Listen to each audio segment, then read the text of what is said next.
할렐루야, 새로운 한 달이 시작되었습니다. 이 12월 한 달에도 하나님의 돌보심과 또 하나님의 인도하심과 넉넉하게 채우신 하나님의 은혜와 사랑이 여러분 가정과 삶에 가득하기를 주의 이름으로 축원합니다. 오늘 우리가 읽게 되는 디모데 후서라는 이 성경 말씀은 여러분 아시는 것처럼 사도 바울이 감옥 속에 갇혀서 이제 자신의 마지막 임종을 앞두고 쓴 마지막 성경 말씀이 디모데 후서입니다. 어떻게 보면 인생의 겨울을 맞이하고 죽음이라는 두려움 앞에 서 있는 한 사도가 간절한 마음으로 쓰고 있는 성경 말씀이 바로 디모데 후서다라고 볼 수 있습니다. 그 당시 교회의 상황은 어떠했는가 하면 로마 황제의 핍박이 시작되어서 교회는 외부적인 핍박 아래 있어야 되는 상황이었습니다.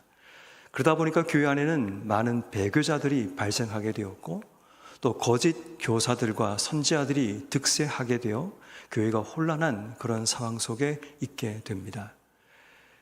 디모데에게 이 사도 바울이 편지를 보내는 것은 그 당시에 디모데가 에베소 교회를 목회하고 있었는데 그 상황이 굉장히 어려운 상황이었습니다.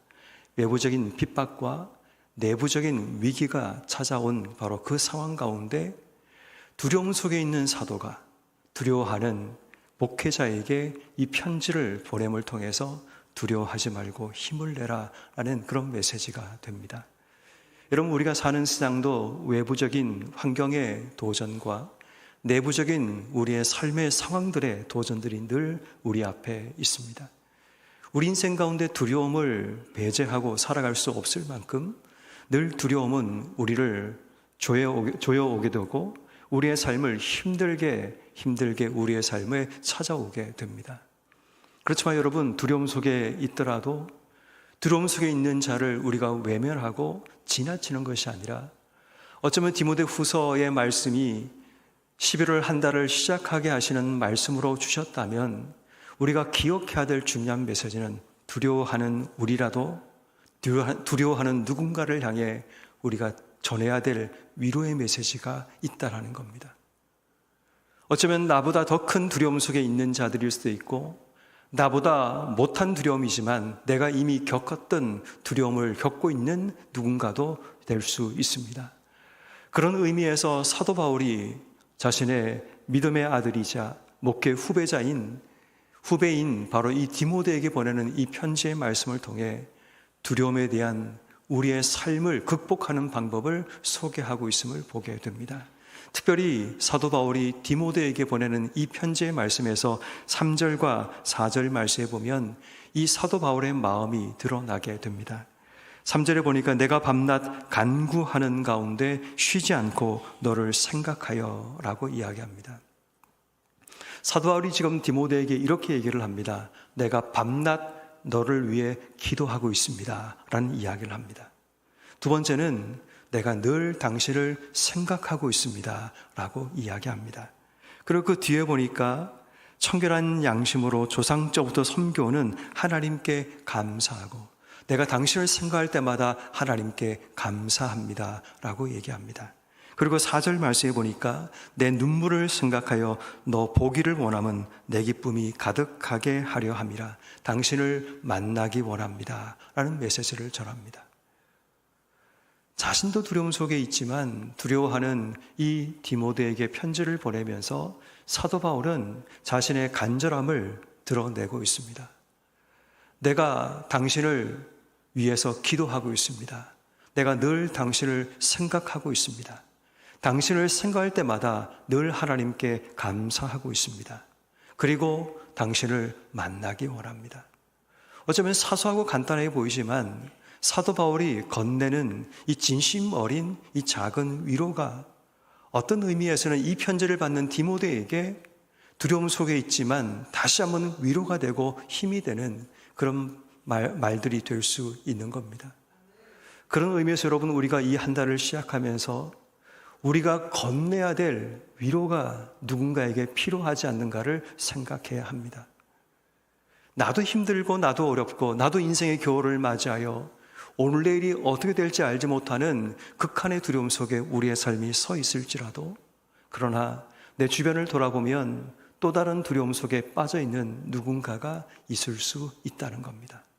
그렇다면 우리가 그들을 향해서 우리가 전해야 될, 건네야 될 위로의 메시지가 있다는 사실을 기억한다면 오늘 우리는 이 한 달을 시작하며 나는 누구에게 어떤 메시지로 그들을 격려하고 그들을 위로해야 되는가를 한번 생각하고 또 기도하고 준비하며 이 한 달을 시작했으면 좋겠습니다. 어쩌면 여러분 그 가까이에 여러분 자녀들일 수도 있고 여러분 배우자들일 수도 있고 여러분 공동체 식구들일 수도 있고 아니면 직장이나 우리 주변에 있는 사람들일 수도 있습니다. 우리가 알지 못하지만 외부적인 내부적인 위기와 어려움 속에 있는 누군가를 향해 우리가 건네는 그 한마디, 내가 당신을 위해서 기도하고 있습니다. 내가 늘 당신을 생각합니다. 늘 당신을 생각하면 내 마음속에 감사가 있습니다. 당신을 빨리 만나기 원합니다. 그런 사소해 보이는 이런 한마디, 두마디 말들이 누군가의 마음에 기쁨이 되고 위로가 되고 다시 한번 용기를 낼 수 있는 그런 시작이 될 수 있다면 오늘 우리의 입을 통해 나오는 그 위로와 격려의 메시지가 여러분 주변을 아름답고 밝고 빛나게 만들 수 있기를 주의 이름으로 축원합니다. 특별히 사도 바울이 디모데에게 보내는 편지에 그가 두려워하지 말아야 될 여러 가지 이유들을 오늘 본문 속에 설명하고 있습니다. 그 첫 번째 이유가 뭔가 하면 5절 말씀해 보니까 이는 내 속에 거짓이 없는 믿음이 있음을 생각합니다. 이 믿음은 먼저 내 외조모 로이스와 내 어머니 유니게 속에 있더니 내 속에도 있는 줄을 확신하노라 라고 말을 합니다. 지금 사도 바울이 디모데에게 뭘 먼저 말하고 있는가 하면 너 안에는 계승된 믿음이 있다. 부모로부터 전수된 그런 신앙의 유산이 있다라는 이야기를 합니다. 두려움을 만났지만 이미 내 속에는 너의 좋은 믿음을 가진 부모로부터 전수된 그런 좋은 믿음, 오늘 성경 말씀에는 거짓이 없는 믿음이 가식이 없는 꾸미지 않는 그런 믿음이 내 속에 있고 그 믿음이 지금의 두려움을 이겨낼 수 있는 강력한 동력이 된다라는 이야기를 하고 있습니다. 여러분 이 말은 우리에게 굉장히 중요한 의미를 전달해 주고 있습니다. 우리가 맞이하고 있는 두려움의 문제는 이미 내 속에 계승된 전수된 믿음의 능력을 통해 이길 수 있다는 이야기를 하는 겁니다. 아무리 우리에게 크고 두려운 문제가 있지만 우리에게 전수된, 우리에게 주어진 이 거짓이 없는 하나님 향한 순수한 믿음이 지금의 상황이 비록 배교자들이 속출하고 교회가 혼란하고 어려울지라도 우리가 믿음 붙들고 끝까지 하나님 앞에 견고하게 서는 삶을 선택하게 되면 우리의 두려움이 물러가고 이 상황을 역전시킬 수 있다는 그런 간절한 바람도 이 속에 포함되어 있는 겁니다. 그러므로 두려움이 찾아올 때 우리가 기억해야 될 중요한 첫 번째는 내 속에 계승된, 내 속에 전수된 그 믿음을 다시 한번 확인해야 합니다. 결국 우리 인생의 두려움의 문제를 이길 수 있는 한 가지는 두려움이 밀려올 때 우리가 누구를 믿고 있는지, 무엇을 믿고 있는가가 우리의 두려움의 문제를 해결할 수 있는 방법임을 절대 잊어서는 안 됩니다. 두려움을 이기는 강력한 무기는 믿음입니다. 믿음이 있을 때 아무리 강력한 두려움이 우리 앞에 찾아와도 다윗처럼 담대하게 골리앗 앞에 나갈 수 있는 용기와 결단을 가지고 서게 되는 겁니다.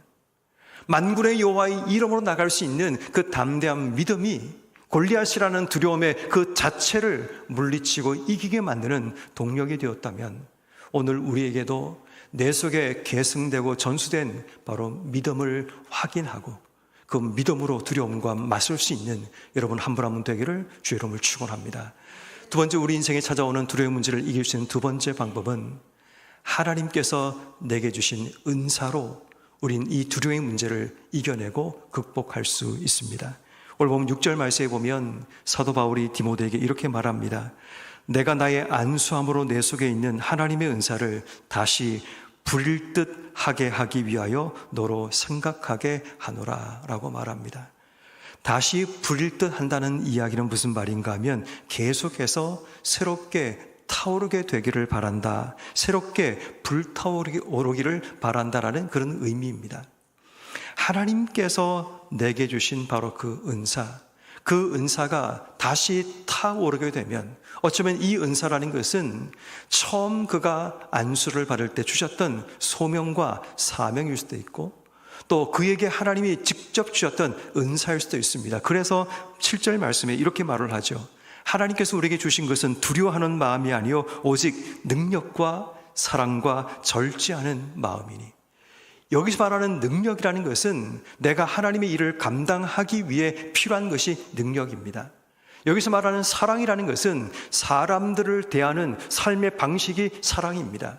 절제라는 것은 내 속에 일어나는 수많은 것들을 이겨낼 수 있는 내 속에 있는 은사와 힘이 바로 절제가 됩니다.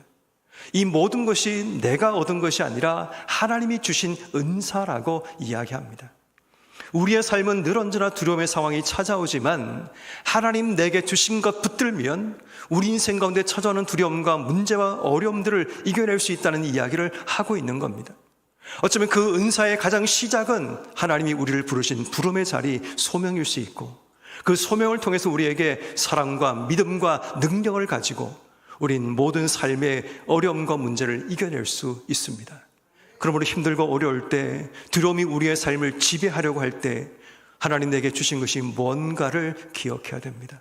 이미 하나님께서 이 상황을 예견하시고 내게 훈련시키고 내게 주신 하나님의 은사가 있다는 사실을 기억하면 우린 무기력하게 이 상황 가운데 패배하지 않을 수 있습니다.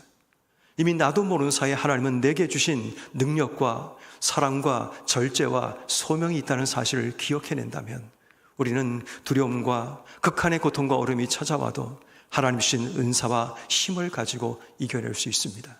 지금 사도 바울은 디모데에게 그 얘기를 하고 있습니다. 이미 하나님은 너에게 주신 은사와 능력이 있으니까 그 은사로 두려워하지 말고 담대하게 이 상황을 극복해내라는 이야기를 하고 있습니다. 그리고 마지막으로 8절 말씀, 세 번째 두려움의 상황이 찾아올 때 그에게 주는 메시지는 8절, 너는 내가 우리 주를 증언함과 또는 주를 위하여 갇힌 자 된 나를 부끄러워하지 말고 오직 하나님의 능력을 따라 복음과 함께 고난을 받으라. 이 말을 바꿔 얘기하면 복음을 위해 고난에 직면하라라는 말로 됩니다. 이제 마지막 사도 바울이 말하는 메시지는 고난과 싸우라는 겁니다. 고난을 피하지 말고, 고난 당하는 것을 부끄러워하지 말고 고난과 맞서 싸우라는 겁니다. 목적이 뭔가 하면 내가 얼마나 강한가를 드러내기 위한 것이 아니라 복음이 드러나기 위해서, 이 복음이 이 땅 가운데 전파되고 이 복음이 누군가에게 전해지기 위해서, 또 복음의 가치를 이 땅 속에 세우기 위해서 우린 고난을 피하지 말고 고난과 맞서 싸우고 고난 당하는 것을 부끄러워하지 않고 살아가는 그 삶이 필요하다는 이야기를 하는 겁니다. 다시 말해 우리 인생에 고난이 찾아오고 두려움의 상황이 찾아올 때 지금 내가 왜 싸워야 되는가? 내가 왜 고난을 이겨야 되는가에 대한 목적이 분명해야 합니다. 우리의 목적은 한 가지입니다. 복음입니다. 나를 통해서 지금 내 상황 가운데서 하나님의 복음이 드러나고 누군가에게 하나님의 구원과 복음의 기쁜 소식이 전파되는 것, 이것이 우리가 고난과 싸우고 끝까지 버티고 견뎌야 되는 이유라면 오늘 우리는 우리의 삶 속에 다가오는 수많은 고난과 수많은 두려움의 환경 속에서 우리가 왜 이 고난과 두려움을 이겨내야 되는지 그 분명한 근거와 이유를 알고 싸울 수 있는 우리 모두가 되어야 하는 겁니다. 비록 사도 바울도 인생의 겨울을 맞이하고 오늘일지 내일일지 자기의 앞날도 알지 못하는 그 두려움의 상황이 그의 앞에 찾아왔지만 두려움 속에 살아가고 있는 디모데에게 이 편지를 통해 그를 격려하고 위로한 것처럼 우리 교회도 이 한 달 비록 추운 겨울이 찾아오고 모두가 옷을 여미고 모두가 마음을 닫고 있는 상황이라 할지라도 서로에게 다가가서 위로하고 격려하고 내가 당신을 위해 기도합니다. 당신 때문에 우린 감사하고 있습니다. 당신을 생각하고 있습니다. 그리고 당신이 당신과 함께 깊이 있는 대화를 하고 깊은 만남을 다시 회복하기 원합니다라는 그런 위로와 사랑의 메시지가 우리 서로에게 나누어지고 우리 안에 있는 믿음을 다시 한번 확인하고 내게 주신 하나님의 은사를 다시 한번 붙들고 고난과 싸우기 위해 복음이라는 목적을 붙들고 살아가는 우리 모두가 될 때 우린 고난이 비록 힘들고 어렵지만, 두려움의 상황이 우리를 지치고 어렵게 만들고 있지만 넉넉히 이겨내는 우리의 삶이 될 줄로 믿습니다. 그러므로 이 한 달 하나님과 함께 믿음으로 고난을 이겨내고 두려움을 극복해내는 여러분 한 분 한 분 되기를 주의 이름으로 축원합니다.